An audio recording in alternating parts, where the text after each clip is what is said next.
This is All That Matters by Justin Bieber, and this is the electric guitar part. If you want the ultimate sound on this song, you want to use a Stratocaster guitar with a clean setting with a little bit of reverb and delay on it. If you don't have that, you can use an acoustic. So either way will be fine. All right, let me take you through the chords. Now these are going to be jazzier chords, but don't run away because they're jazzy chords. They're not that difficult, and the sound is really spectacular. So we are in the key of C sharp minor. We are not using a capo. First chord is going to be C sharp minor 7. All I want you to do is to bar on fret 9. That means you're going to hold down those 4 strings on the 9th fret with your first finger. So practice, make sure you're getting all of the notes to sound.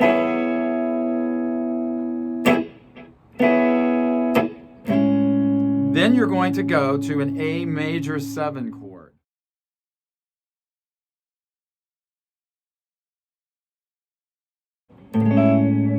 How do I know it's an A major 7 chord? Well, right away I hear him adding vibrato to the chord. And if you look closely, let me do that again. Don't worry if you can't do that yet. That's like multiple string vibrato. What vibrato is on a stringed instrument? You play a note and you shake it. But when you have a chord, you have more than one note, obviously. So this one.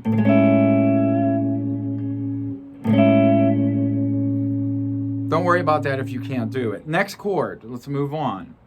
4th position, and this is going to be a bar chord also, but I'm not worried about the first string because we're not playing it. You're going to get into this 7th shape, but you're going to add your pinky on string 1 on fret 7. Really cool 7th chord sound. I'm not playing string 1. If you listen to the recording, the first time he hits that chord, there's a little like skip, so one of the notes was muted out as he was playing. So that's how I know it's this chord. Then we are doing the minor 7th form, 5th string root in 4th position.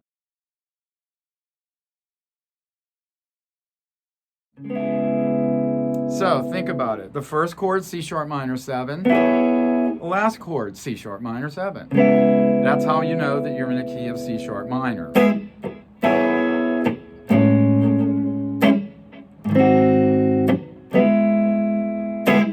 So just like that. Second time through the progression. Oh, by the way, good news. It's just these 2 progressions the whole way through the song with a really cool beat behind it. So we're going back to C sharp minor 7. Now this is my favorite part. I love these chords. Now we're getting into real jazz chords.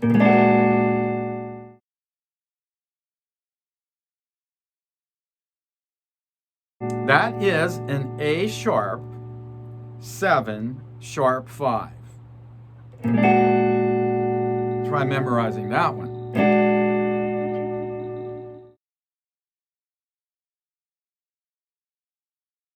Then we're going down 1 fret to A13.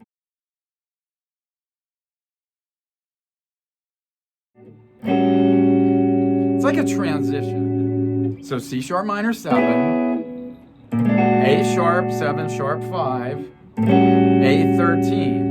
Basically a 13th chord is like a 7th chord. It's an extension. So you have a regular A chord, let's say. Then you have an A7 chord. We've added a note. Now, if you wanted to play like an A9, we've added another note. And then the next one would be an A11. And then the next one, they're all odd numbers. It goes from 5 to 7 to 9 to 11, then to 13. It's one of my favorite chords. So first finger goes on the 6th string 5th fret. Your second finger, or your middle finger, your bad finger, goes on the 4th string 5th fret. The 5th string is muted. Then your 3rd finger goes on the 3rd string 6th fret. That's a 7th chord right there. Then you're going to add your pinky onto string 2 fret 7. What a sound, huh? It doesn't get much better than that. Then we go to another really cool, spicy chord. Spicy.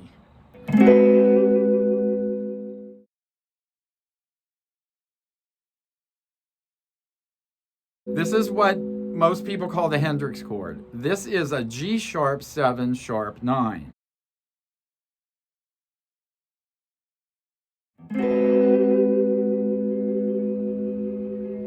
This is the last chord in the progression before we go back to C sharp minor.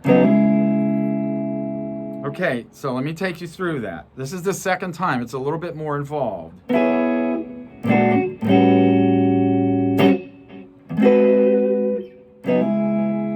That's a thing of beauty right there.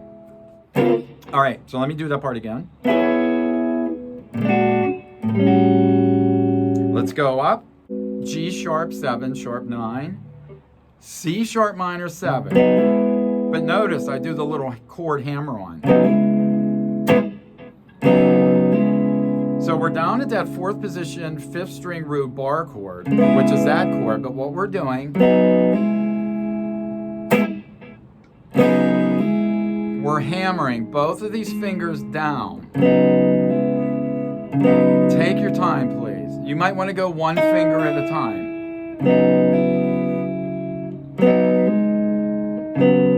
You'll hear the note.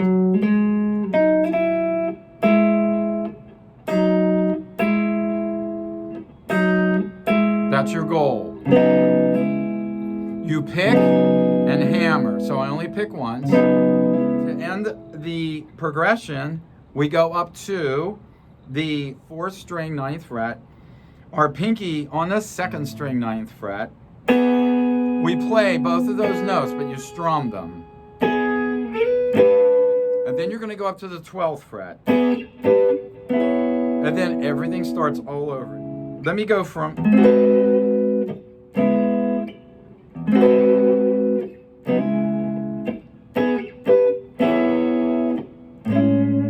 Then we're back to that first progression. Let me do that again from the G sharp 7 sharp 9.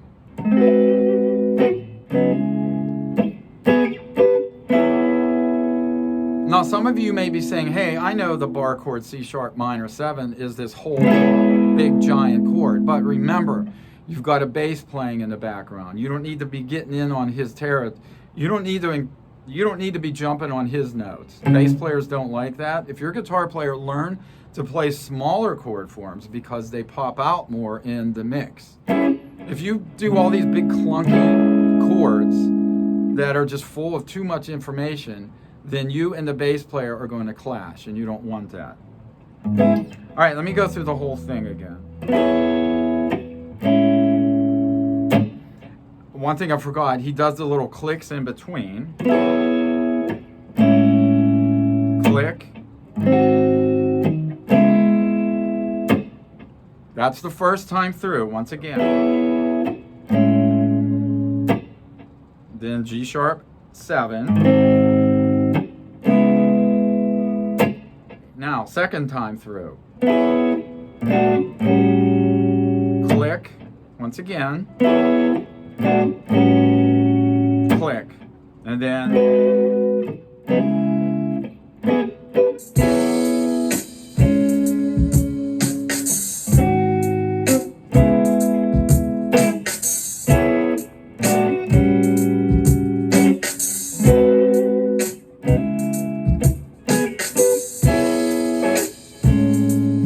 before I go is you don't always want to depend on the capo and depending on the capo to do the work for you. There are times when you just have to learn chord forms that are above your comfort zone. Start to branch out your playing and learning different chord forms because as you can see,